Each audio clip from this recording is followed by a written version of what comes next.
Capítulo 7. La Mesa de los Reyes.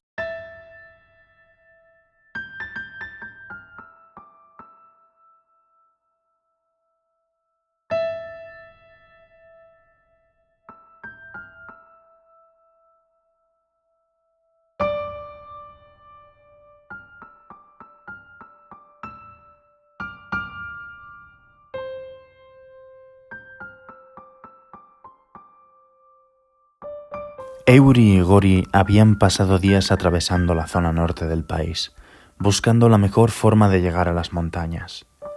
El viento y la nieve no cesaban de caer sobre ellos. No era un camino fácil. Comenzaron a subir la montaña mientras mantenían la esperanza de encontrar a los domadores en la Mesa de los Reyes. Ojalá no se equivocasen.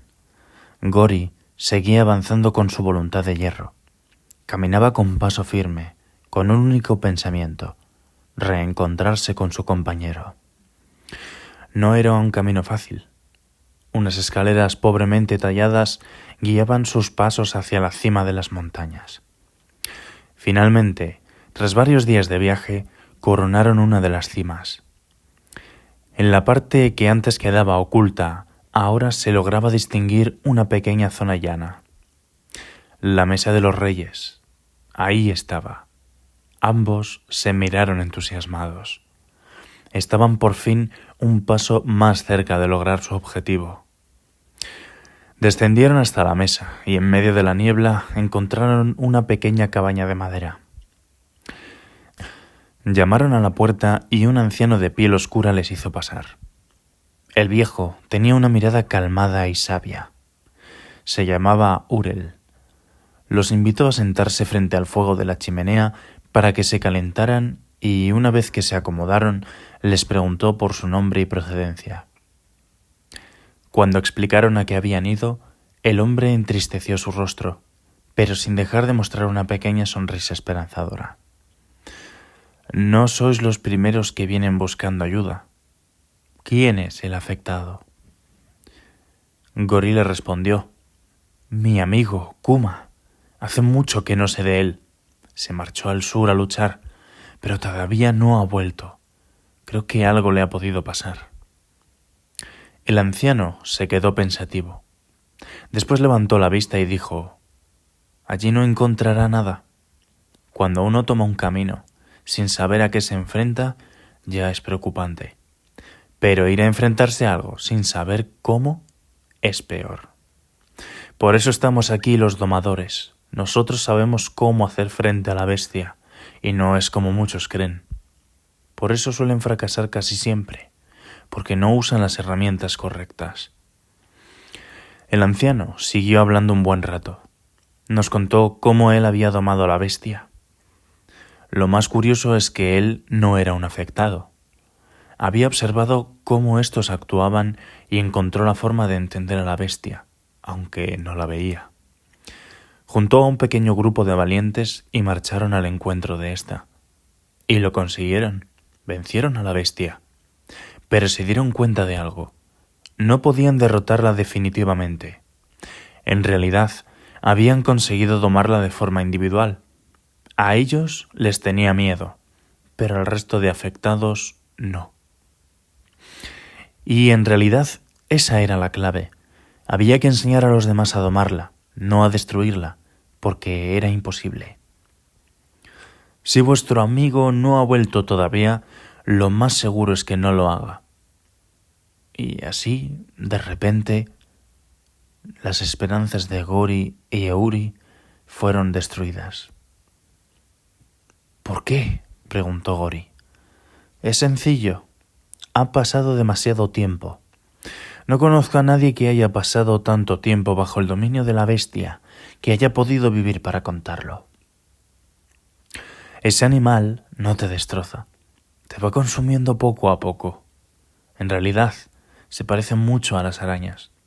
Empieza a enredar tu mente hasta que estás tan confundido que no puedes ni moverte, ni pensar, ni hacer nada. Vives para el miedo y el miedo vive por ti. Es un círculo vicioso. No hay salida posible, a menos que apliques las técnicas que hemos logrado averiguar. y aún así es algo difícil de conseguir. Gori y Eury estaban confundidos. ¿Habían hecho tan grande esfuerzo y para nada? No podían creerlo. Pero una vez más, Gori no desistió e insistió en que el viejo les enseñara las técnicas. No es posible, le respondió. Las técnicas se pueden aprender solo totalmente si eres un afectado. Es necesario que la persona conozca las dos realidades. Si no, aunque puedan entenderlas, la falta de lógica confundirá a aquellos que no están afectados. Las palabras que el anciano pronunciaba cada vez oscurecían más la situación. Viendo cómo habían quedado los viajeros, Urel los invitó a pasar la noche allí.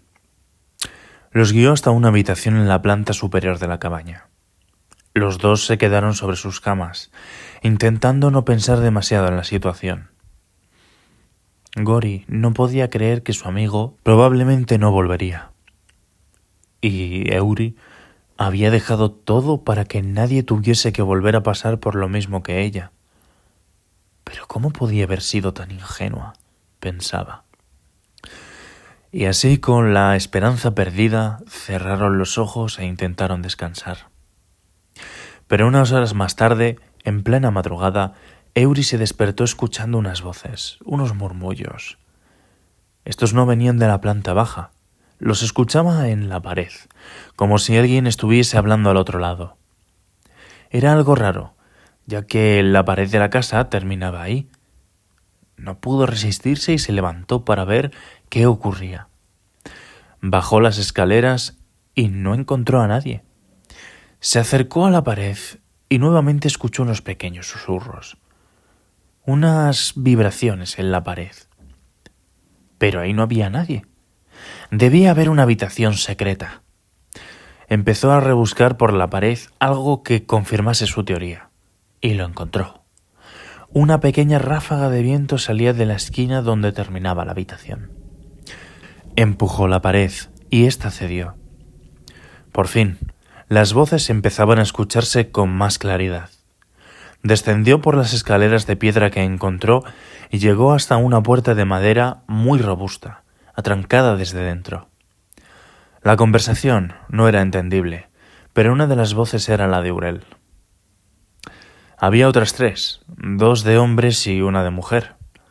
Siguieron conversando durante unos 10 minutos, y cuando Eury vio que dejaban de hablar, subió de nuevo a la habitación.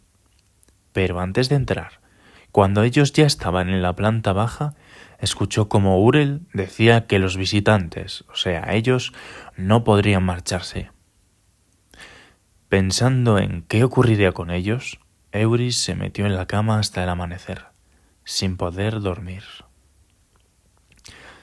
Por la mañana, cuando Gori despertó, ambos bajaron a desayunar. Sentados frente a la mesa del comedor, los esperaban el anciano con otras 3 personas. Un caballero alto, con buena planta y mejor educación, los saludó amablemente. Los otros 2 seguían mirándoles sin decir nada mientras comían. Por fin, Urel los presentó. «Buenos días, mis huéspedes. Estos son mis compañeros, casi podría decir mi familia. Los 3 formaron parte del grupo de valientes que me ayudaron a domar a la bestia. Hanaka, la más valiente de las mujeres que conozco. Eruf, un caballero más grande incluso que su tamaño. Y este es el joven Carteloruticao, un genio con un poco de mala leche, al que llamamos simplemente Cao. Ellos ya os conocen, ayer les hablé de vosotros. Y ahora sentaos, debemos hablar». Se sentaron junto a ellos, mientras Eury seguía recordando las palabras del viejo la noche anterior. «Bien», comenzó este, «no me andaré con rodeos. Vamos a ayudaros, pero no podemos asegurar que vuestro amigo esté bien. Además, si decidís comprometeros, tendréis una deuda para siempre con los afectados e intentaréis ayudarlos siempre que os sea posible. Estas son nuestras condiciones». Nosotros asentimos y él continuó. Bien. Sabiendo esto, lo primero que tenéis que conocer sobre la bestia es... que no existe. Todo lo que uno cree ver, sentir o pensar que va a ocurrir cuando la bestia ataca no es otra cosa que su propia mente. Se han contado muchas leyendas sobre las tierras del sur, sobre que allí se encuentra la bestia. También se han desarrollado teorías y se han inventado historias sobre afectados que nunca volvieron. Todo tendrá su explicación a su momento, pero lo que debéis saber por ahora es que la bestia no existe. Ahora, si no existe, ¿cómo luchas contra ella? No puedes, respondió Eury. Exacto, no puedes, porque no hay nadie contra quien luchar. Esa es la verdadera razón de que casi nadie consiga dominar a la bestia. La gente que no está afectada no posee el conocimiento necesario para derrotar el verdadero problema, y los afectados tienen un bloqueo mental que les impide darse cuenta del verdadero enemigo. Este enemigo está en su propia mente. Una parte de ésta se separa, por así decirlo, de su voluntad y ataca al resto. Hace creer que algo terrible va a ocurrir. Una de las formas de manifestarse más común es mandar ideas de que una bestia los va a atacar. Es un pensamiento común por culpa de la popularidad y la influencia que tiene la historia de la bestia. Pero sí que hay algo de verdad en su nombre. 1000 caras. Es lo único que representa a este enemigo común. No tiene una forma fija, incluso puede mutar. Os pondré un ejemplo. Adelante, chicos, contad cuál era la forma de vuestra bestia. Empezaré yo. Como bien os he dicho, Urel, mi nombre es Hanaka. Tengo 27 años y la bestia me ataca desde los 14.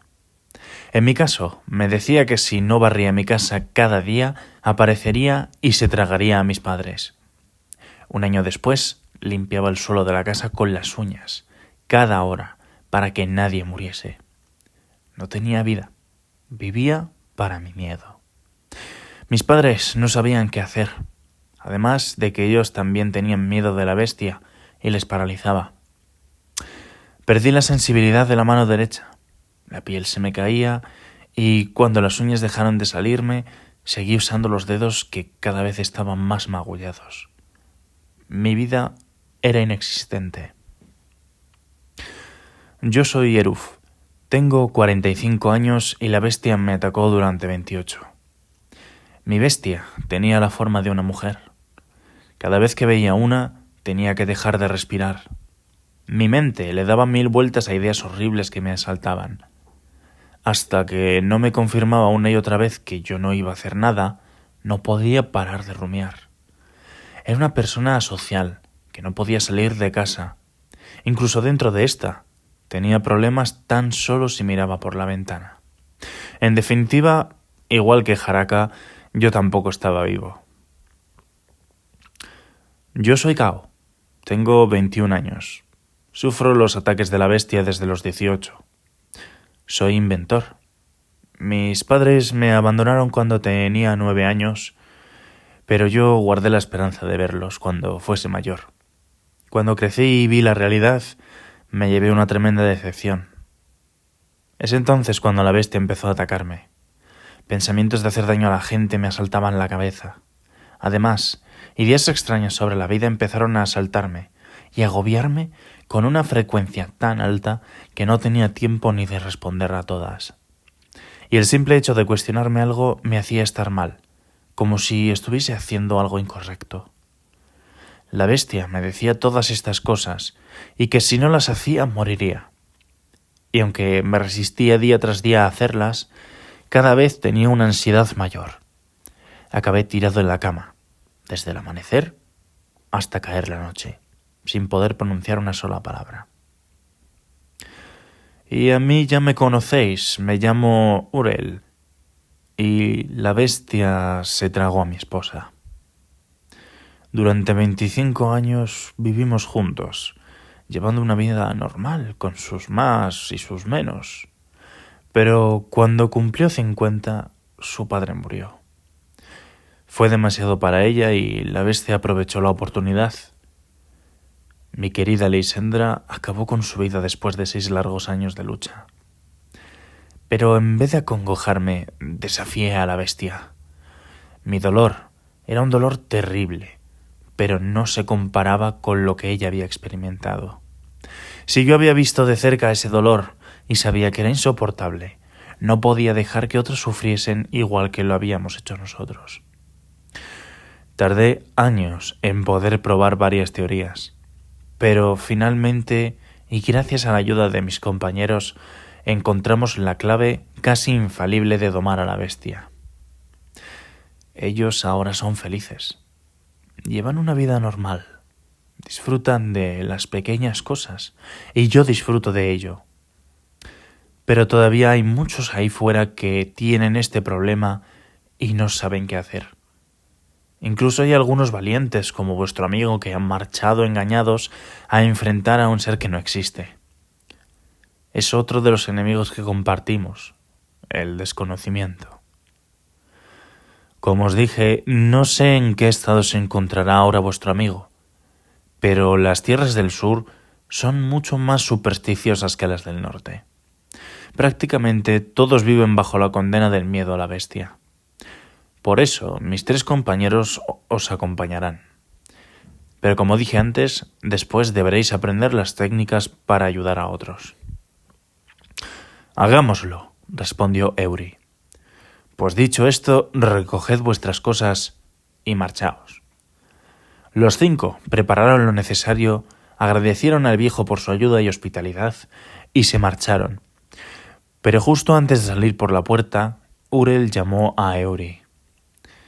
Niña, no es de buena educación escuchar conversaciones ajenas. Se quedó de piedra, pero no pudo resistirse a preguntar qué quería decir con aquello que había escuchado.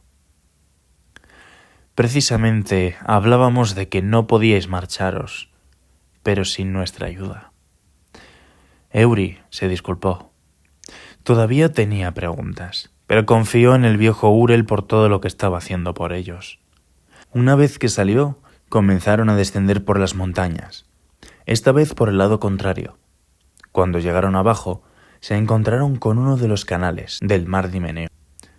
Esta es la forma más rápida de llegar al sur, comentó Cao. Iremos por el canal hasta llegar al mar, y desde allí a la torre de mármol.